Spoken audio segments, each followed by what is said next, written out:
कैसा गया paper? Paper तो बहुत टफ था। सिलेबस के अकॉर्डिंग पूरा नया क्वेश्चन फ्रेम हुआ था। जैसे कि डिजिटल इलेक्ट्रॉनिक्स से कुछ आया था, थोड़ा बहुत 2-4 क्वेश्चन मशीन और अपना इलेक्ट्रिकल बेसिक इलेक्ट्रिकल इंजीनियरिंग से आया था। ज़्यादातर क्वेश्चन नया नया फ्रेम हुआ था। जैसे साइंस का भी क्वेश्चन था, इन्वायरमेंट का भी क्वेश्चन था, उसके बाद टेक्निकल में भी कंप्यूटर का 1-2 क्वेश्चन मिला था। और नया नया जितना नया क्वेश्चन फ्रेम हो सकता था वो सब था। मतलब सिलेबस जितना मशीन पावर सिस्टम से क्वेश्चन बहुत कम, नहीं के बराबर पावर सिस्टम से मिला था। नेटवर्क से तो लगभग एक भी क्वेश्चन मेरे ख्याल से नहीं था। यानी कि इलेक्ट्रिकल से क्वेश्चन नहीं आ रहा है? इलेक्ट्रिकल बेसिक इलेक्ट्रिकल से लगभग नहीं के बराबर था। अच्छा। तो उसके बाद पूरा नया नया क्वेश्चन था। 60 क्वेश्चन टेक्निकल में लगता है। जितना कोर सब्जेक्ट है SSC JEE वाला, उससे करीब 15 ठो होगा। 15 बाकी और सब नया नया डिजिटल इलेक्ट्रॉनिक्स क्वेश्चन देखने को मिल रहा है। हाँ, डिजिटल इलेक्ट्रॉनिक्स से 10 क्वेश्चन उठाया गया था। लगभग 25 हो गया। उसके बाद जितना भी कुछ नॉन-टेक का भी क्वेश्चन टेक्निकल में ऐड कर दिया गया था, तो उससे हो गया था। और नया नया क्वेश्चन जितना हो सके जैसे सुन रहे हैं कि सेकेंड शिफ्ट में टेंडर का क्वेश्चन आया, इसमें भी आया टेंडर का क्या?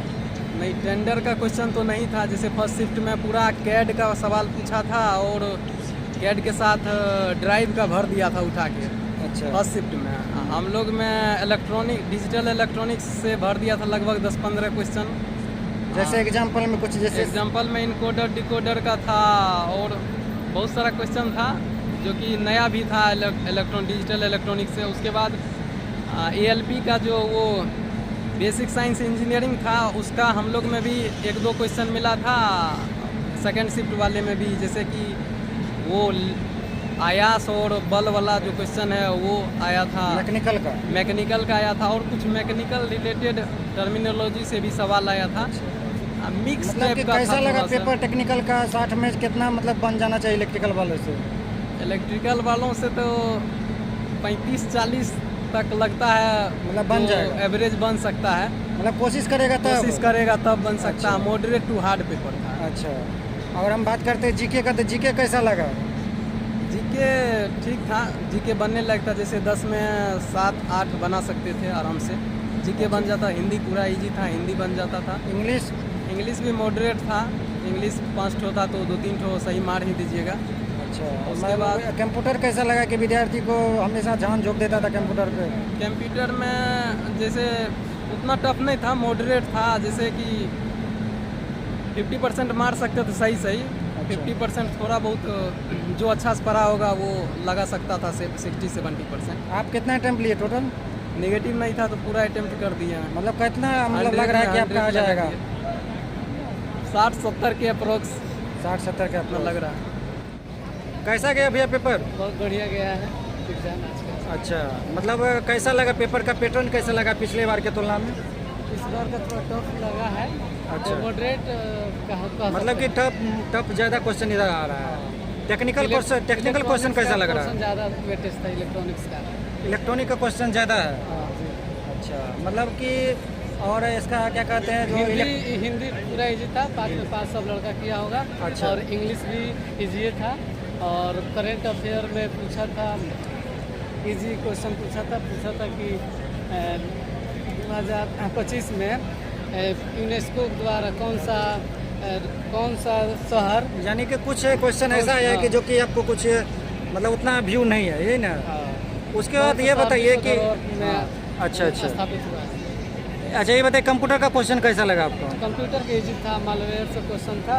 अच्छा। और इंक्रिप्शन डिक्रिप्शन से क्वेश्चन था। अच्छा। एंटीवायरस से रिलेटेड क्वेश्चन था। अच्छा, एंटीवायरस से क्वेश्चन आया था। मतलब पेपर कैसा लगा इसका कंप्यूटर का? कंप्यूटर बहुत इजी। कंप्यूटर इजी आ रहा है। यानी कि कंप्यूटर पे जो है आपको ज़्यादा फोकस नहीं करना चाहिए। आपको अपना सिलेबस जो है टेक्निकल का उस पर फोकस करना। टेक्निकल मशीन से था। अच्छा। मशीन से बहुत इजी क्वेश्चन था। ट्रांसफार्मर से बहुत इजी क्वेश्चन था। अच्छा। उसमें केवल करंट निकालने को था। और एक क्वेश्चन फार्मूला बेस पूछ दिया था। अच्छा। EMF का फार्मूला और ट्रांसफार्मर किसके प्रिंसिपल पर वर्क करता है पूछा था। और ट्रांसफार्मर का केवीए रेटिंग में क्यों ही मेजर किया जाता है? इलेक्ट्रिकल से क्वेश्चन ज़्यादा था ना?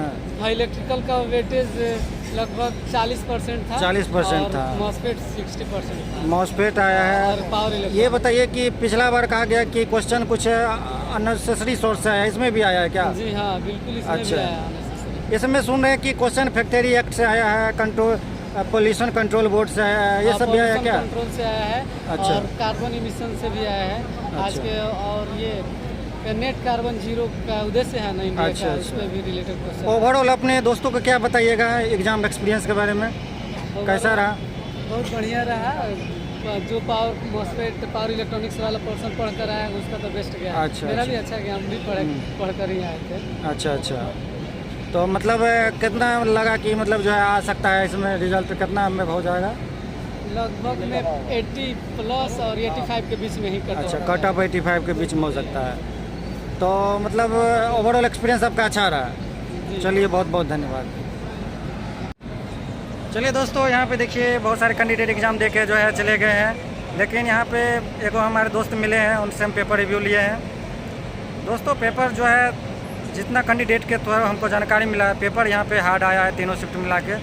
तो यहाँ पे जो है पेपर का जो है एक तरह से देखा जाए पैटर्न ही कुछ अलग है। सिलेबस कुछ और है, इलेक्ट्रिकल कुछ और है, लेकिन आ कुछ और रहा है। डिजिटल इलेक्ट्रॉनिक्स से भरा पड़ा है क्वेश्चन यहाँ से थर्ड शिफ्ट में। लेकिन दोस्तों यहाँ पे जो है हमेशा जो विद्यार्थी कहते रहता है कंप्यूटर, मैं उनको बता देना चाहता हूँ जो आगामी एग्ज़ाम है उसमें कंप्यूटर जो आएगा, कंप्यूटर ईजी ही आता है। लेकिन आप हमेशा जो पोर्शन आपका कोर्स सब्जेक्ट है, जैसे अगर आप क्लर्क का एग्ज़ाम दे रहे हैं तो उसमें देखिए अपना मैथ को पोर्शन को।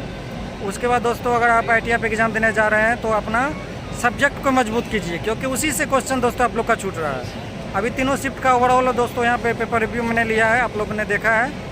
लेकिन दोस्तों यहाँ पे जो है जो कैंडिडेट बताए हैं उसका कंक्लूजन यही है कि BHPCL JEE लेवल 8 का है। लेकिन दोस्तों यहाँ पे पेपर जो है किसी को कॉन्फिडेंस नहीं आ रहा है कि कितना बनाए हैं और कितना आएगा। अब आंसर की 23 तारीख को जारी होगा, तो आप लोग जरूर देख लीजिएगा। चलिए दोस्तों, इस वीडियो में इतना ही था। कोई भी क्वेरी तो नीचे कमेंट कर सकते हैं।